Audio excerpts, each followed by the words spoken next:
Welcome back, Pokemon trainers. Professor Chaz here. The lab coat's on back order, and I believe we're here in episode 59 of our Pokemon X playthrough here on the channel. The orange slices were indeed delicious. They didn't seem to help with my energy, though. I still feel sleepy. So let's just go with one more episode today, and we'll call it quits. I think that's given us plenty of pre-recorded content. Now, in the last episode, we made it through Route 16, Melancholy Path? Yes, thought it was Melancholy Way for a second. I made our way to this mysterious, looks like a sort of a rundown shack of some sort.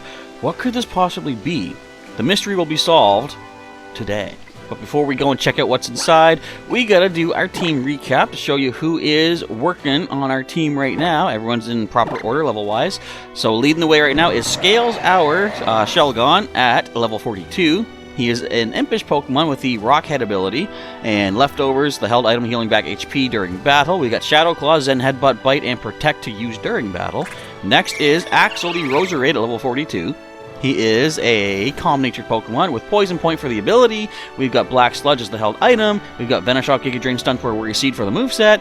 Next is Chuck the Bibarel, the Moody Dream World Bibarel, in fact, at level 42. Of course, as I just said, Moody is the ability. We might see use of that today, too. Excuse me, the nature is lonely. He's got Headbutt, Rollout, Yawn, and Strength. Choking on orange slices here.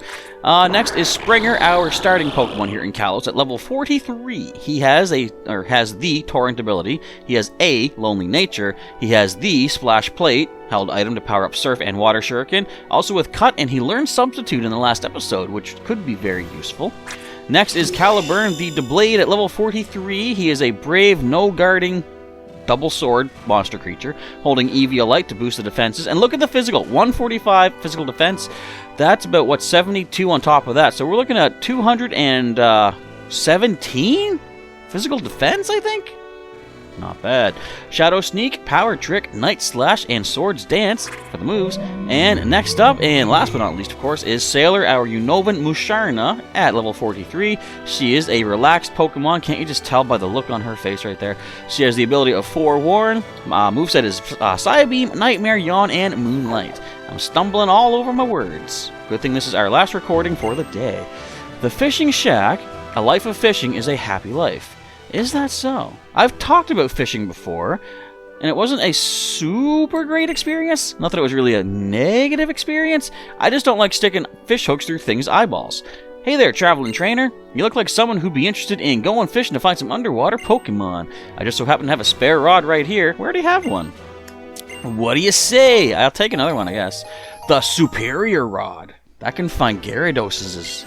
Alright, key item, one super rod coming right at you. Go on out there and give it a try.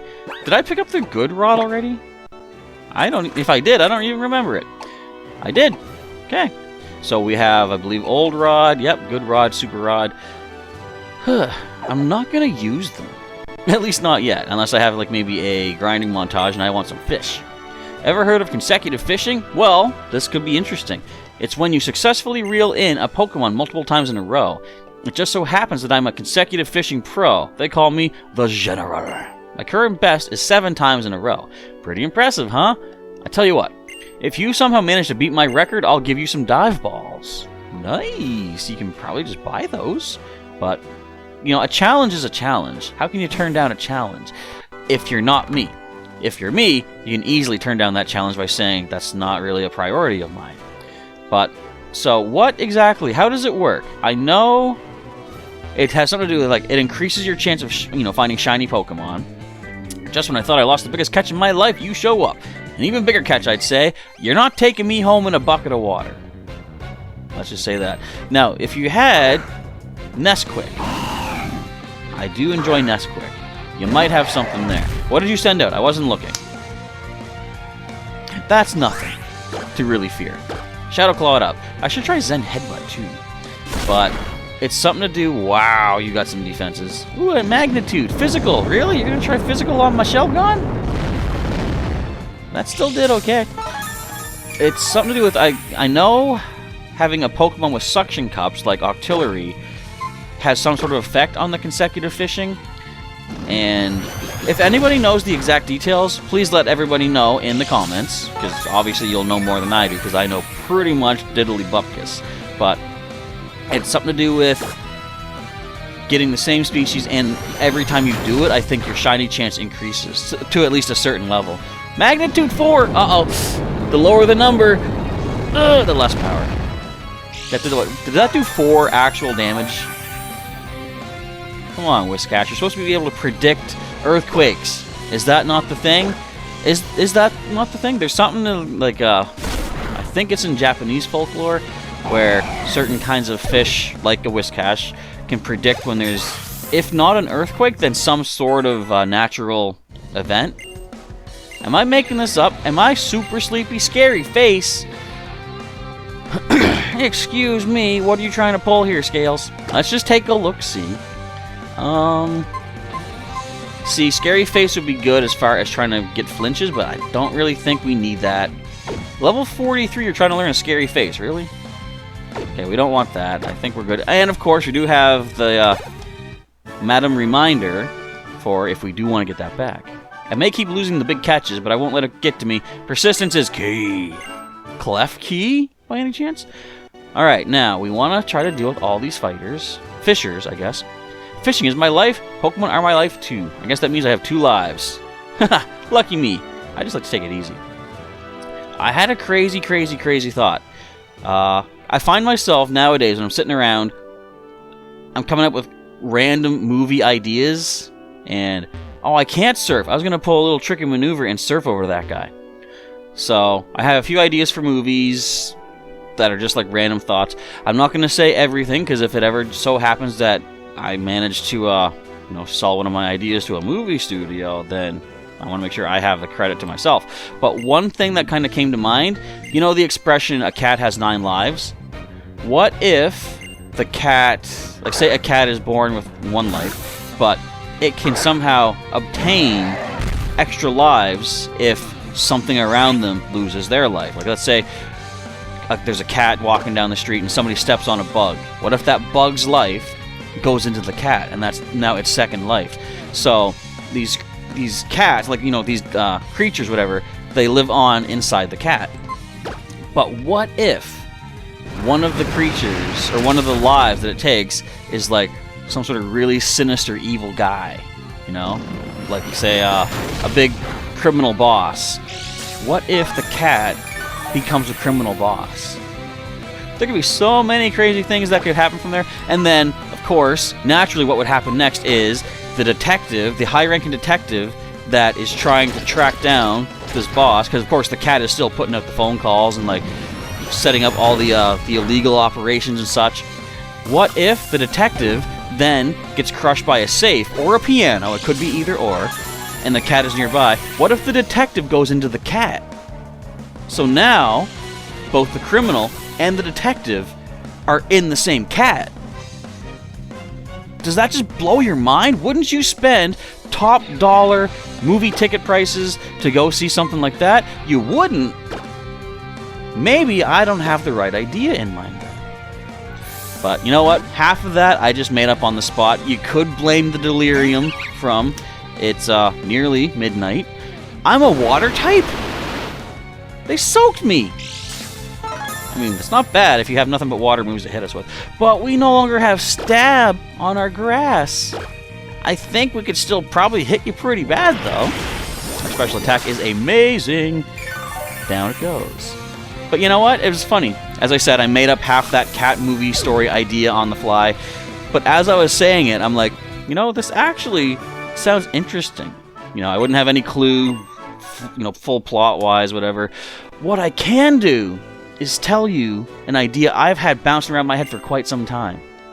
If you never battle, sure, you'll never lose, but that would be a pretty boring life, don't you think? That is true. Like, conflict keeps things, keeps life interesting and stuff. So, what I can tell you is an idea I had for the, would it be much hyped up, or at least just, look, a free dive ball. The guy was going to give us dive balls for catching a fish like 8 times in a row. We just find a free one. That's not bad. So, there's been talk. I should actually try to heal, or look to see if I need to heal as I speak. Yeah, we'll be safe.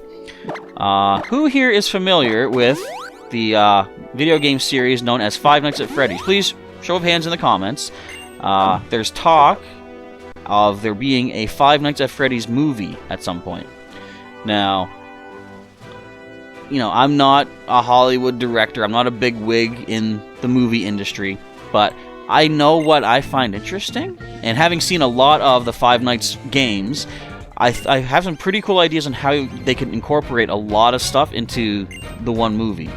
So, first of all, if anyone... Why didn't I switch Scales out? I know he's already over-leveled, or compared to the rest of my team. Now, I know the one thing that they have to do for this Five Nights at Freddy's movie. Have you ever seen the movie Paul Blart Mall Cop? Paul Blart needs to be the night guard.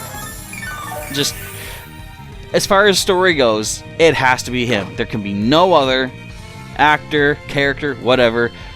It has to be him. Now, of course, they could probably have to do a different name for him, but Kevin James, I think his name is, the actor, he would have to be the night guard, just because he's a cool guy. He's funny.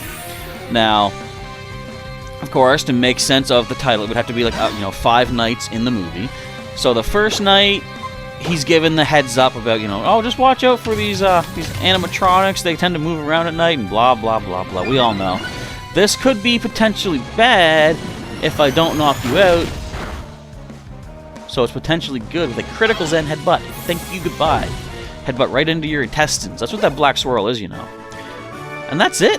Just the two? Yeah, that was one rootin' tootin' Pokemon battle. Man, poor the world tuckered out. He messed up his line so bad I had to reiterate what he said, When you're fishing, you get to meet Pokemon twice. Once when they catch the line, and once when you pull them up. That's literally not true. That's still just meeting them once. Anyways, that's why I say fishing is the best way to get to know Pokemon. I think that's it for the fishers, man. So, night 1 of the movie should just be him kind of brushing it off, like, oh, sure, the robots come to life and move, whatever. Just not taking it seriously. Now, it could end with, him running out of power, for example, where, oh, if you keep the doors down too long, you run out of power. So have him, maybe get a little bit spooked, and then be like, actually, maybe you should close these doors, and then, runs out of power. The robots, the animatronics are right outside his door, about to walk in the doorways, but then 6 o'clock hits, which I never really understood. It resets their computer, I guess, but they're being controlled by ghosts? I don't know. We found us a fist plate for fighting type boost bonus power. Not bad. So, we would say night 2, he's a little bit more wary. He's watching the cameras more, and he's, using the doors and stuff. Maybe even have incorporation from, say, Five Nights at Freddy's 3, where you can make sounds or whatever. But actually have a burglar break in to the, the facility after hours. Maybe he's going to try to steal the money or something. Do you know about Route 15? Numerically, I've been here. I know that guy.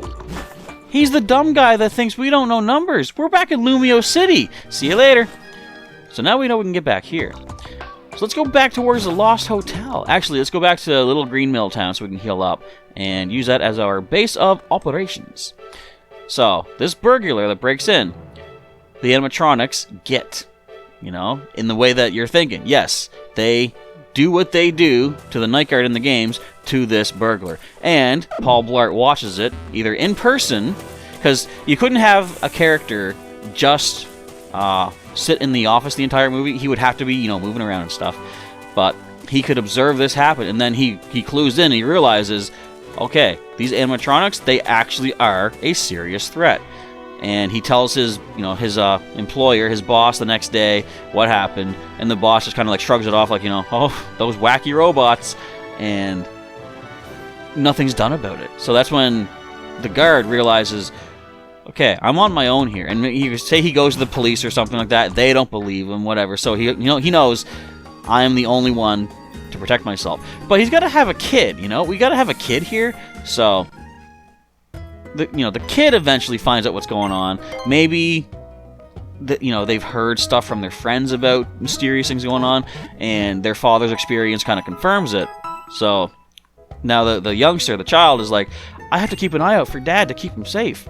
So night 3 could be when the guard goes all, you know, what would you call it? Like all commando in the place. He's got all of his, like, you know, maybe not actual weaponry because maybe it's prohibited or something, but he has all these, like, say, Nerf guns and makeshift armor and stuff like that, and he's all suited up.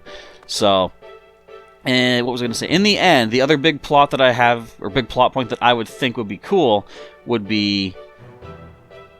Pause that. Before we go down these stairs over here, since this is the first stairs we get to, or these are the first stairs, we're going to go down here, where we found another entrance into the Lost Hotel. I want to see where this takes us first. I want to sort of sequence break, if you will. Wait, could I just... Oh, guys, could I just have walked through here the whole time? No, part of the wall is blocking that. So, as it turns out, maybe the child finds some secret stuff going on where the guy who hired the guard, you know, is Purple Guy, and Purple Guy has been doing some sort of shady shenanigans at Freddy Fazbear's Pizzeria. Hello, Pawniard! I didn't switch scales out yet. I don't think we need your experience. No, we're way above you right now, so we're going to let you be. Just don't prevent our escape, thank you. So before I forget again, let's open up our Pokemon list. We got to get, who needs either Axel or Chuck? Let's put Chuck up here. Let's chuck him to the top of our list. And we see a trainer, and he's just going to walk away from us. Okay. I don't have Brick Break. But I can easily teach it to someone, since we do have the... What's it called? Heart Scales to teach back a natural move. So who wants to pick this one up?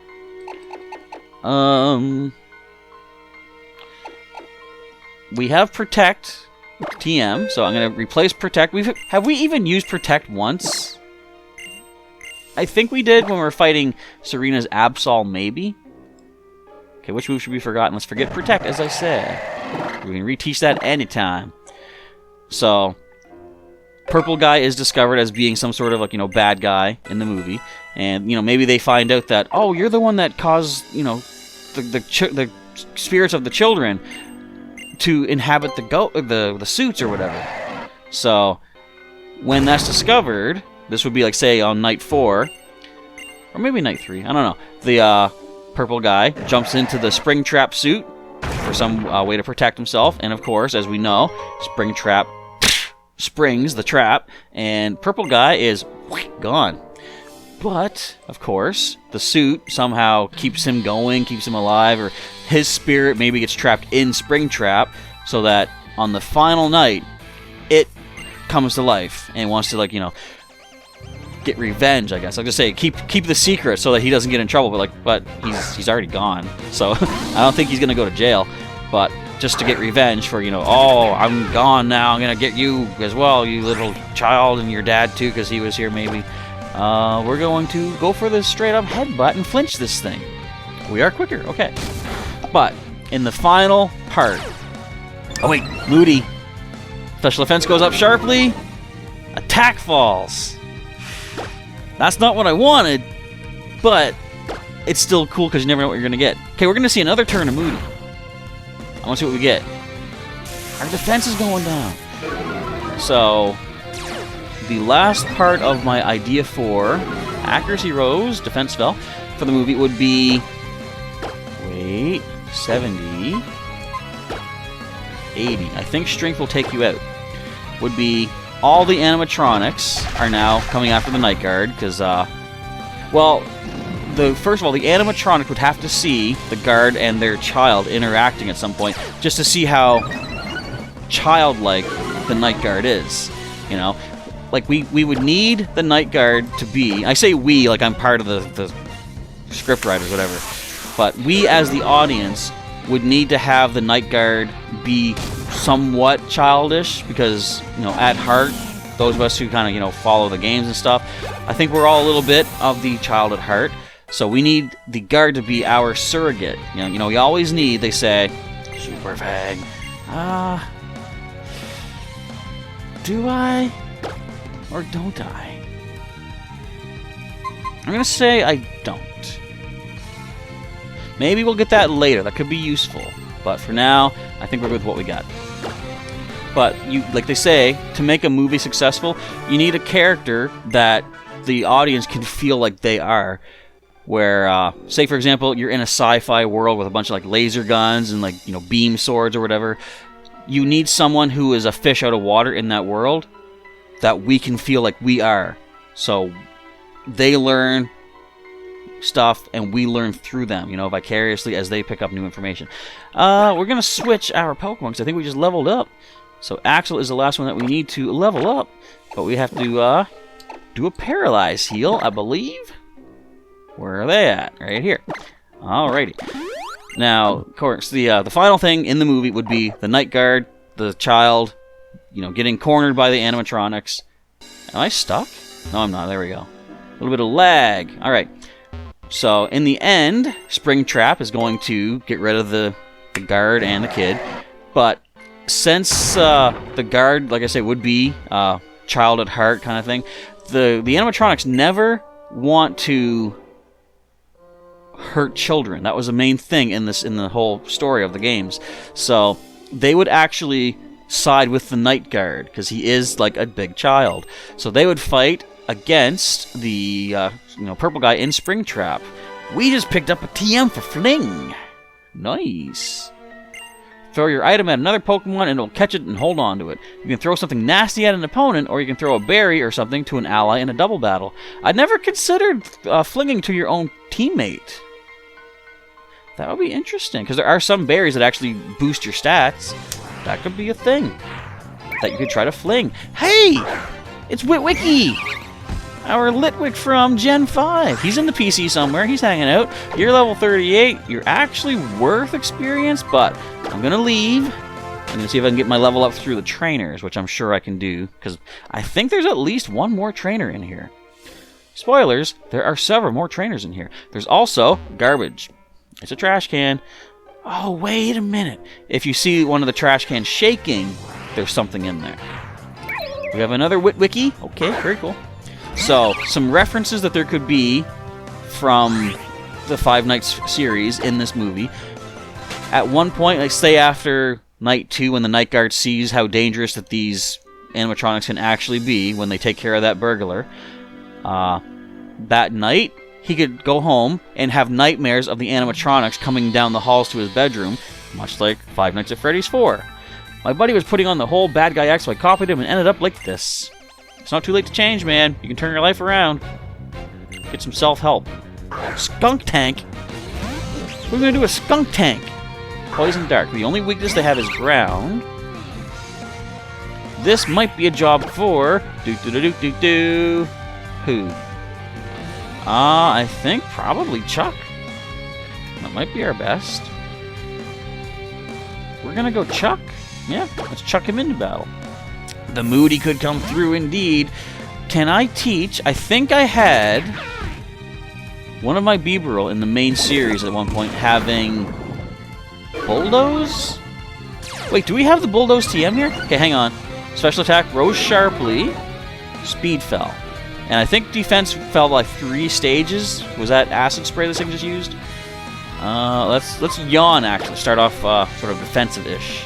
You're gonna toxic me? Well, I got antidotes. It's not a big deal. So again, before we end the episode, we're almost done here. References. So the nightmare animatronics coming down as he's sleeping that night. In the final battle, let's say when the animatronics are stopping Springtrap from what he's trying to do, there could be a part where Bonnie reaches forth to grab, say, Springtrap, but Springtrap catches the arm, breaks it off, and then in one fluid motion spins around and takes the top of Bonnie's face off. This would make him look like Withered Bonnie from Five Nights 2, missing an arm, missing the face. And if the withered animatronics have any other kind of altercation or alterations, let's say, then those could also be represented in that final battle. So there could be some pretty cool stuff that could come into play in this movie. Now, if only Hollywood would call me up and say, we had a feeling you had some good ideas for this. Would you come down here work with us? I'd be like, give me a plane ticket, and let's just go from there. But, yeah. Crazy movie ideas. Have you ever had any cool movie ideas yourselves out there? if you do, first of all, don't spoil exactly what they are, because, you know, they could turn into something someday. But if you have cool ideas, just let me know that, yeah, you've come up with cool story plots and story threads down in the comments. It's always good to keep creativity, you know, brewing there.